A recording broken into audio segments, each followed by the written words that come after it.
नमस्कार दोस्तों, omniscient channel में आपका स्वागत है। और आज आप इस वीडियो में ओमनीसेंट इंग्लिश के तहत 1365वें दिन की क्लास को देख रहे हैं। और मैं बात कर रहा हूँ किस तरह से आप बहुत ही आसान तरह से अंग्रेजी को पढ़ना सीख सकते हैं। जी हाँ, तो अगर आप बिल्कुल भी इंग्लिश नहीं पढ़ पा रहे हैं, जी हाँ, तो कैसे इंग्लिश पढ़ना चाहिए, या कुछ लोग जो है डरते हैं इंग्लिश पढ़ने को लेकर। कुछ लोग पढ़ते तो है लेकिन अच्छे तरह से नहीं पढ़ पाते हैं, समझते भी नहीं है।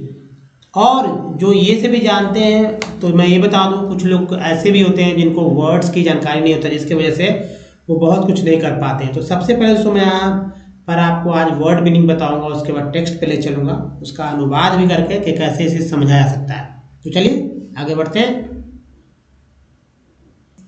तो देखिए, पहला जो है सबसे पहले वर्ड मीनिंग पे इसलिए लेकर आते हैं क्योंकि किसी भी भाषा में अगर आप अपना पकड़ बनाना चाहते हैं तो उस भाषा के, चाहे कोई भाषा हो, उस लैंग्वेज के वर्ड्स को यानी शब्दों को जानना बहुत ज़रूरी होता है। अगर वर्ड्स जान जाते हैं तो आपको ये कोई ज़रूरी नहीं है कि भाई आपको सेंटेंस सही तरह से बोले या लिखे, बस आप अपना काम जो है अच्छे से कर पाए बैठ लेंगे।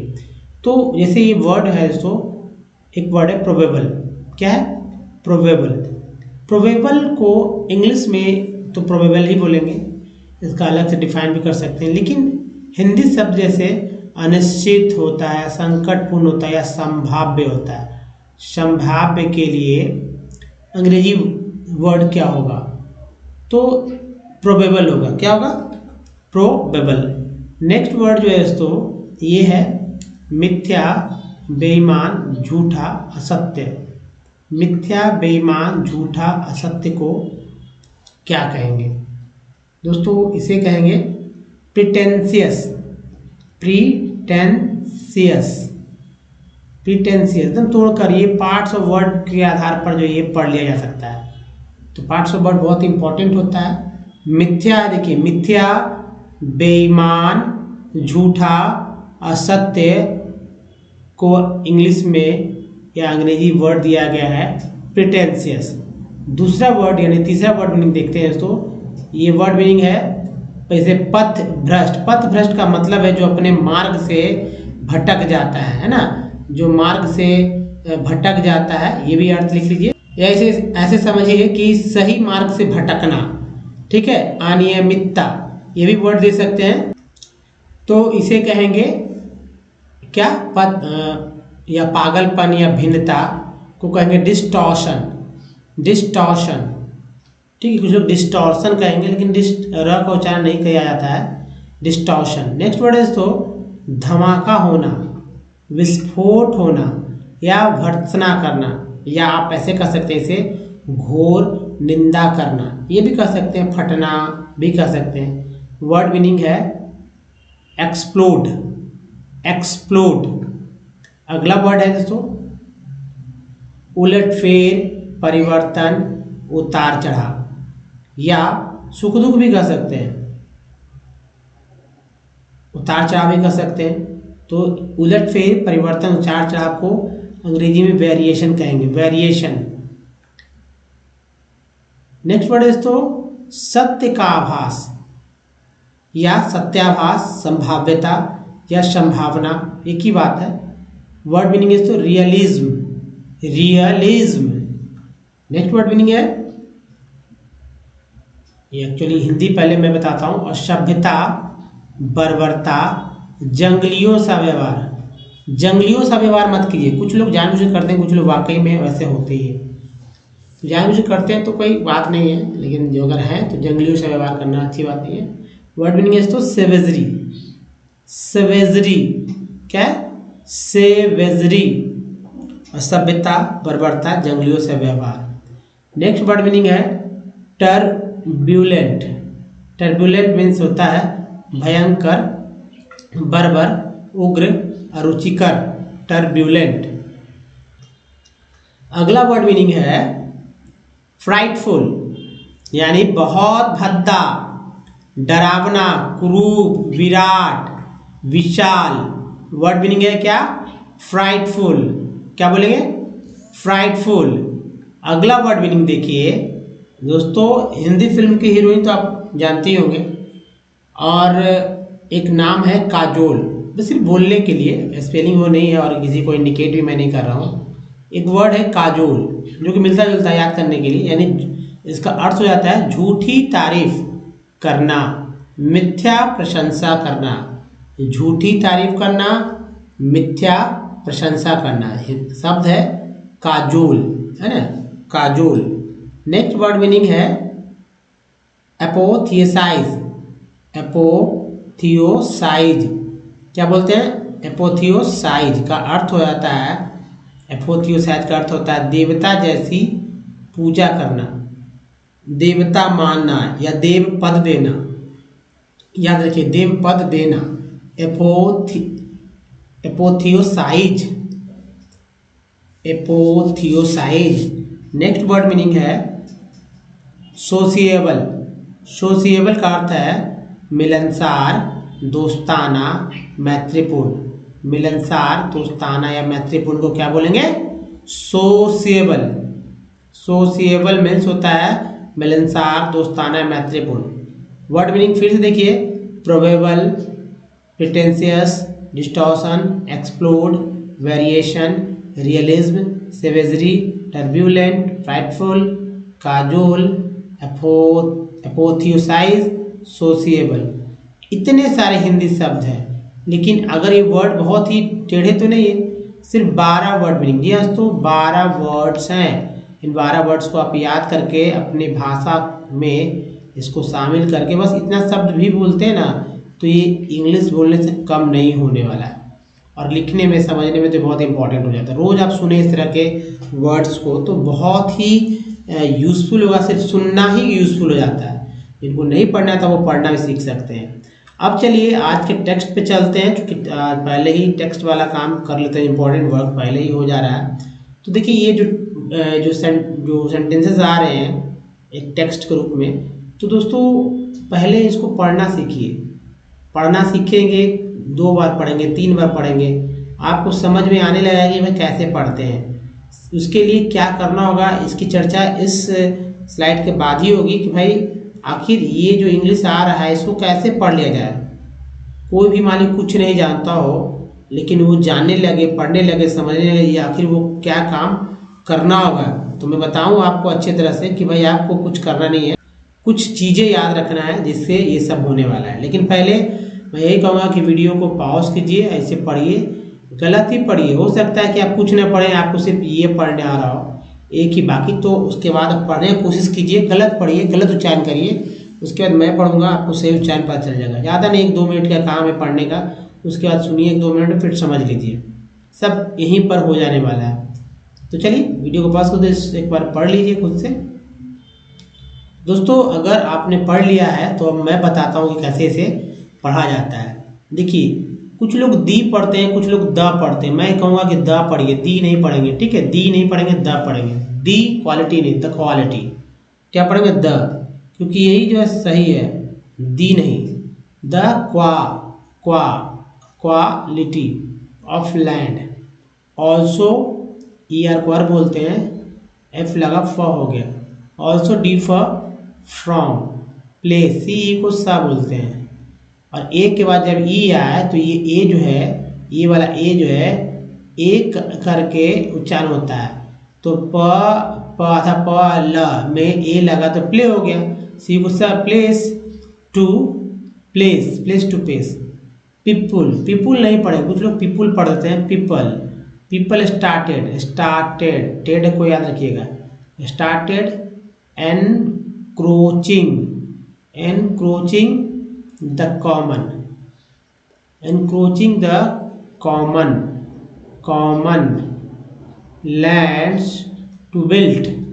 built में u जो है साइलेंट है, इसलिए कुछ लोग built पढ़ते हैं, build, build, build नहीं, build, build, build, ठीक है? build से ही बिल्डिंग बना है, build up। तो build up ना कि build up, build up नहीं, build up, u को नहीं पढ़ना है। build up, देखिए, कम, ER को R, M लगा, मर, कमर, CIL एक पार्ट ऑफ वर्ड है।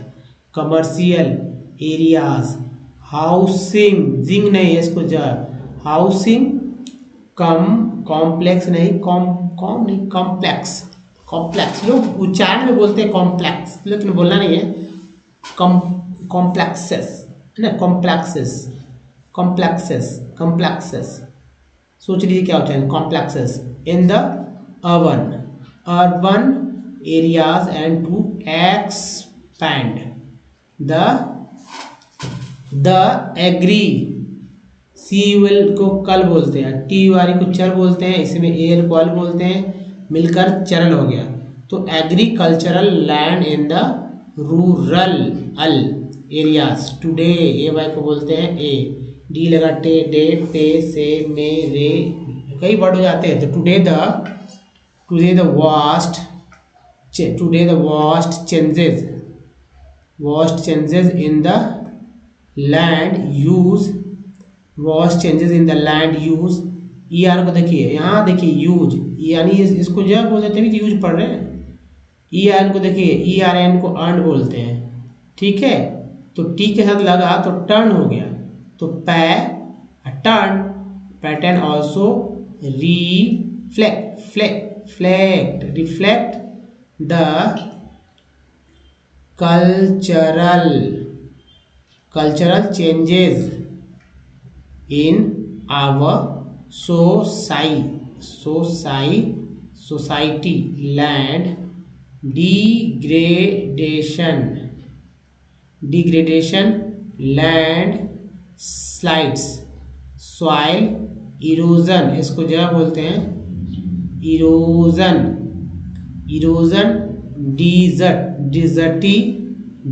डेजर्ट होता है desertification are the major threats to the environment, ये इंडिपेंडेंट बोलते हैं लगा environment, because of the expansion of agricultural. तो ये है पढ़ने का तरीका। आप मिला लीजिए कि आपके यहाँ पर कितनी गलतियाँ हुई है, कितना सही हुआ है, जो गलत हुआ है उसको करेक्ट कर लीजिए, क्योंकि आगे भी इसी तरह की समस्याएं आपके साथ आएंगी, इसलिए अभी यहाँ पर करेक्ट कीजिए, आगे सुधर जाएगा। अब देखिए दोस्तों, लंबा लंबा सेंटेंस है, थोड़ा कंफ्यूजन हो जाता है, तो समझना कैसे है इसको अच्छे से समझिए यहाँ पर। तो the quality of land also differ from place to place, कहा जा रहा है। एक देखिए प्लेस टू प्लेस है, यहाँ पर पढ़ के समझेंगे। देखिए दिमाग हम लोग का बहुत तेज है, बहुत तेजी से जो है एनालिसिस करता है, यानी कि विश्लेषण करने की क्षमता बहुत तेज है हम लोग का दिमाग का। अगर हिंदी शब्दों का हिंदी नहीं जानते तभी दिक्कत होता है, अगर समझते हैं तो सब कुछ ईजी है। द क्वालिटी ऑफ लैंड, यानी कि क्वालिटी का मतलब क्षमता है, द क्वालिटी ऑफ लैंड यानी कि the quality of land also differ from place to place, इसका मतलब अलग अलग जगहों पर, ठीक है, प्लेस टू प्लेस, अलग अलग जगहों पर जमीन की गुणवत्ता, यानी जमीन का गुणवत्ता, अच्छा है ना, क्वालिटी में गुणवत्ता, जमीन की गुणवत्ता भी अलग अलग होती है, डिफर अलग अलग होती है, ठीक है। देखिए people started encroaching the common lands to build up commercial areas, housing complexes in the urban areas and to the expand the agricultural land in the rural areas। देखिए यहाँ पर एक ये पार्ट, इस पार्ट के बाद जो जोड़ा गया है, एक क्लाउज ये हो गया, और इसके बाद दोस्तों बाकी इजी है, लेकिन थोड़ा सा ऊपर नीचे करके, जैसे आप यहाँ समझिए कि कहा जा रहा है लोगों ने शहरी क्षेत्रों में, ठीक है, लोगों ने शहरी क्षेत्रों में, तो यानी कि people started encroaching the common lands to build up commercial areas. तो लोगों ने शहरी क्षेत्रों में, ठीक है, शहरी क्षेत्रों में व्यावसायिक क्षेत्र यानी कमर्शियल एरियाज, यानी अर्बन एरिया, देखिए यहाँ तक है commercial areas, housing complexes in the urban areas, यहाँ तक का एक सेंटेंस में कंप्लीट किया गया। यानी लोगों ने शहरी अर्बन एरियाज यानी शहरी क्षेत्रों में, यहाँ तक आ गया, लोगों ने, ये देखिए लोगों ने शहरी क्षेत्रों में व्यावसायिक क्षेत्र यानी कमर्शियल एरियाज, उसके बाद है हाउसिंग मीन्स आवास परिसर, हाउसिंग कॉम्प्लेक्स मीन्स आवास परिसर हो गया, बिल्डअप यानी बनाने, और ग्रामीण क्षेत्रों में, अब यहाँ देखिए चूँकि एक सेंटेंस यहाँ है रूरल एरियाज है ना, रूरल एरियाज यानी ग्रामीण क्षेत्रों में खेती भूमि यानी कृषि भूमि का विस्तार करने के लिए, यहाँ देखिए विस्तार एक्सपेंड था, विस्तार करने के लिए यहाँ देखिए expand to the agricultural land, विस्तार करने के लिए आम भूमि का प्रतिक्रमण करना शुरू कर दिया है। Encroaching the common land, started the common land कर दिया है। तो सेंटेंस थोड़ा सा उलट कर चलता है इंग्लिश में, इस बात को समझना होगा। अब आगे देखिए दोस्तों, टुडे यानी आज, the vast changes in the land use pattern also the reflect cultural changes in our society. कहा जा रहा है कि आज भूमि उपयोग पैटर्न में व्यापक परिवर्तन हमारे समाज में सांस्कृतिक परिवर्तन को भी दर्शाते हैं। ठीक है, हमारे समाज में today vast changes in the land use pattern also reflect the cultural changes in our society, यानी कि आज हमारे समाज में, आज जो है, फिर समझिए, आज आप हमारे समाज में समझिए, या आप ऐसे कैसे, आज vast changes in the land uses, जो जमीन का जो यूज है, पैटर्न जो तरीका है, उसने ना सिर्फ जमीन के इस्तेमाल को बल्कि हमारे कल्चरल सांस्कृतिक बदलाव को भी हमारे समाज में ला दिया है। ठीक है, अब आगे देखिए, land degradation, landslide, soil erosion, ये सब प्रॉब्लम्स है, डिजर्टिफिकेशन, सब प्रॉब्लम्स है, are the major threats to the environment because the expansion of agriculture. ठीक है, कहने का अर्थ है दोस्तों कि अब यहाँ से ले लीजिए कि कृषि में हुए विस्तार, ठीक है, यहाँ पर एक्सपेंशन ऑफ एग्रीकल्चर, कृषि में हुए विस्तार के कारण क्या क्या समस्याएं आई हैं। तो भूमि जो है, भूमि क्षरण हो रहा है, लैंड डिग्रेडेशन, लैंडस्लाइड, भूस्खलन, फिर देखिए सॉइल इरोजन, मिट्टी का कटाव, और डिजर्टिफिकेशन यानी कि मरुस्थलीकरण, ये सारे के सारे समस्याएं आ रही हैं। बस इतना ही समझना था इसमें, और कुछ नहीं है। अगर कुछ इसमें भी आपको दिक्कत हो रहा है तो बस अच्छे से तो कर लीजिए, और मैं तेज़ी से कुछ बातें आपको बता दूँ क्या कुछ करना है आपको, ताकि आप इंग्लिश अच्छे से पढ़ सकें, समझ सकें। दोस्तों पहले अल्फ़ाबेट के बारे में जानिए। अल्फ़ाबेट में 26 लेटर होते हैं, 26 लेटर को अच्छे तरह से याद करना है, और इसके दो पार्ट है। पहला वॉवेल है जिसमें लेटर की संख्या 5 होता है, और इसे ए ई आई ओ यू के नाम से जो है समझते हैं, याद करते हैं। इसके में उच्चारण करने का तरीका ये जो है डबल ओ के साथ 27 अलग अलग तरह से पढ़े जाते हैं। दूसरा बात है जैसे कॉन्सोनेंट का, जिसमें लेटर की संख्या 21 होता है, और ये बी से लेकर जेड तक है, और इसमें जो ये जो है टोटल दोस्तों 41 तरह से पढ़े जाते हैं। जबकि थर्ड पार्ट है पार्ट्स ऑफ वर्ड का, जो कि बहुत ही इंपॉर्टेंट पार्ट है, इसे अच्छे से कर लेना है। ठीक है, इसकी चर्चा मैं करूंगा, लेकिन पहले वॉवेल और कॉन्सोनेंट के उच्चारण को देख लीजिए। दोस्तों अंग्रेजी पढ़ते और लिखते समय, समझते समय वॉवेल हमेशा आपके दिमाग में रहना चाहिए। जैसे कि ए का उच्चारण 4 अलग अलग तरह से होता है, वो तरीका है सो जैसे आ, ए और ए। मात्रा चिन्ह देखिए, अगर कुछ नहीं होता, आकार का ये हो गया, एकार का मात्रा चिन्ह ये हो गया, और आकार का ये हो गया। फिर ई का उच्चारण 5 अलग अलग तरह से होता है, आ, ई बड़ी इसे ह्रस्व, इसे दीर्घ बोलते हैं, और ए। मात्रा चिन्ह देखिए, अगर कुछ नहीं, आकार का ये हो गया, छोटी कार का इस तरह से, बड़ी कार का ये हो गया, ए कार का ये वाला हो गया। ठीक है, आई का उच्चारण भी 5 अलग अलग तरह से होगा, आ, ई और आई। यहाँ जो है आ में कुछ नहीं, आकार हो गया, छोटी कार हो गया जो ऊपर था, ई कार हो गया, और आई के लिए आ और ई हो गया, इस तरह से आई। ओ का उच्चारण 4 तरह से होता है, आ, उ, ओ। लिखा कैसे था, आ का कोई मात्रा चिन्ह है, आकार का मात्रा चिन्ह ये, छोटी कार का हो गया, और ओ कार का मात्रा चिन्ह हो गया। यू को भी 4 तरह से पढ़ते हैं, है ना, आ, अच्छे से पढ़िए, उ और यू। देखिए मात्रा चिन्ह वही होगा, आकार कोई मात्रा चिन्ह नहीं होता है, इसलिए आकार का ये मात्रा चिन्ह हो गया, ऊ का मात्रा चिन्ह यहाँ पर, और यू का एक तरह से ये, एक तरह से ये हो गया, यू, ये मात्रा चिन्ह है। डबल ओ का उच्चारण भी 5 तरह से होगा, और ये है दोस्तों, आ का कोई मात्रा चिन्ह नहीं, आ का मात्रा चिन्ह ये हो गया, बड़ी ऊ का मात्रा चिन्ह जो है ऐसे होता है, ओ का मात्रा चिन्ह एक ऊपर हो गया एक नीचे हो गया, और ऊ का मात्रा चिन्ह इस तरह से करके ये ऊ। तो आपको क्या करना है, बस अच्छे से सब कुछ याद कर लीजिए, इसी के आधार पर सब कुछ पढ़े और लिखे समझे आते हैं। अब चलिए वॉवेल के बाद कॉन्सोनेंट को देखते हैं, उसका क्या उच्चारण होता है, ये भी समझते हैं। देखिए कॉन्सोनेंट बहुत ही इंपॉर्टेंट है क्योंकि बेसिक चीज़ है और अक्सर लोगों को ये सब आता है, क्योंकि इतना इंग्लिश का हमारे जीवन में प्रवेश है कि हम लोग जानते हैं बहुत सारे वर्ड्स तो हम लोग बोलते हैं, कुछ भी नहीं जानने वाला भी आदमी क्या मोबाइल किसको नहीं बोलने आता। अब भैया किसी को भी बोल दीजिए, बच्चा को भी नहीं पढ़ने आता तो बोलता है मोबाइल बचपन से ही। तो आप समझ लीजिए कि वर्ड तो है, बोल सकते हैं इसे आप। इस यही जो है मतलब जो कॉन्सोनेंट उसका उच्चारण इंग्लिश में क्या क्या होता है इसको समझिए।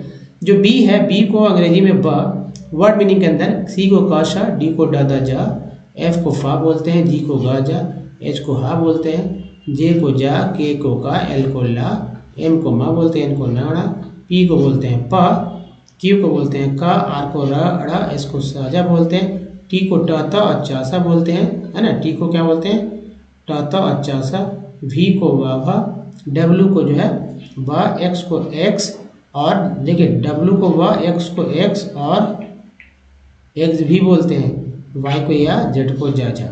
अब देखिए सी आई और सी ई से, सी आई और सी ई से स उच्चारण होता है। अब क के लिए जो है इसको सी ए, जिसमें एच साइलेंट है, सी के क्यू, क्यू यू ई उच्चारण होता है। तो ये है उच्चारण करने का तरीका, इसके आधार पर इंग्लिश वर्ड्स पढ़ जाते हैं। और सबसे इंपॉर्टेंट जो हमारा पार्ट्स ऑफ वर्ड का 3 स्लाइड है उसको देखिए और 70 पार्ट्स ऑफ वर्ड को याद रखिए जी हाँ, जिससे कि आप इंग्लिश तेजी से पढ़ेंगे। दोस्तों आपको करना क्या है, आपको बस ये पार्ट याद करना है, इधर से ये और इधर से ये पूरे नीचे तक। जैसे टी एल को सन बोलते हैं, टी एल को C L, T U L को चर, टी यू एल को चुअल, पी आर को प्रो, एस एन को संजन, एल ओ जी को लॉजी, टी आई को टिप, आई एस को इज, टी आई को सी ए, टी डी को टेड, ए जी को एज, ई एन को एन, सी ओ एन को कन, सी ओ एन को कम, ई आर को आर, टी एन टी को टेंट, है ना, ए एल को आल, आई एल को ई एल, एस आई को सिव, ए एन सी को एंस, ई एन सी को एंस, ए एन को एन, ई एस टी को एस्ट। ठीक है, उसके बाद दूसरा स्लाइड में चलते हैं। ओ डब्ल्यू को ओ आओ, ए वाई को ए टी को एट, ए टी ई को एट, पी आर ई को प्री प्रे, ओ यू को अस्क, सी यू को कल, आई जी एस टी को आइट, ए सी को एक, एल ई डबल एस को लेस या सेस या नेस भी बोल सकते हैं, एल के ओ का ओ एन जी को आओ। उसके बाद ए सी यू आर ई को श्योर, ए सी आर ई को श्योर, टी आर आई को ट्री, ई सी ओ को इको, ई आर एन को अर्न, और यू आर एन को भी अर्न बोलते हैं। तो टी लगा तो टर्न हो गया ना, डबल ओ को उक, एल वाई को ली, सी ओ को आई एन जी को इंग, सी ई को स, एल एम को मा, डी जी को जा और जी एन को ना बोलते हैं। नेक्स्ट जो है ई एन टी को एंड, ई एम को इम, ए बी एल ई को एबल, डी एस को डिस, सी यू आर ई को क्योर, आई एम को इम, ओ यू एन डी को ऑन, आई सी को इक, ए एन को अन, ओ एन को अन और यू एन जी को अंग बोलते हैं। जबकि ओ एन को ऑन, ओ एन ई को ओन, ओन, ई ए को ई, जी एन को जन, आई बी एल ई को एबल, ई एक्स को एक्स एक्स, अभी मैंने बताया था, यू एन यू को यूनी विनाय, ओ आर को आर और आर ई को री, यू एल को एल और डी ई को डी बोलते हैं। तो दोस्तों 70 पार्ट्स ऑफ वर्ड को याद करके आप इंग्लिश में धड़ा मतलब बहुत तेजी से, है ना, बहुत धड़ल्ले से पढ़ सकते हैं, लिख सकते हैं, इस बात की मैं गारंटी देता हूँ जी हाँ। तो इस वीडियो में दोस्तों यहीं तक। वीडियो अगर अच्छा लगा तो प्लीज़ लाइक और शेयर कीजिए, नए चैनल को सब्सक्राइब करके घंटी को दबाइए आने वाले वीडियो के लिए। तो इस वीडियो को बने रहने के धन्यवाद, थैंक वॉचिंग। और हमारे 2 मिलियन सब्सक्राइबर को पूरे करने वाले 1 लाख जो हमारे सब्सक्राइबर हैं उनके कमेंट्स को देखते हुए उनको न सिर्फ मेंबरशिप बल्कि हमारा जो इंग्लिश वाले जो ई बुक होगा उसके भी कॉपी उपलब्ध कराई जाएगी। तो दोस्तों इस वीडियो में मैंने बने रहने के धन्यवाद। फिर से मैं कहूँगा नए चैनल को सब्सक्राइब करके कमेंट्स जरूर छोड़िए। धन्यवाद, थैंक्स फॉर वॉचिंग।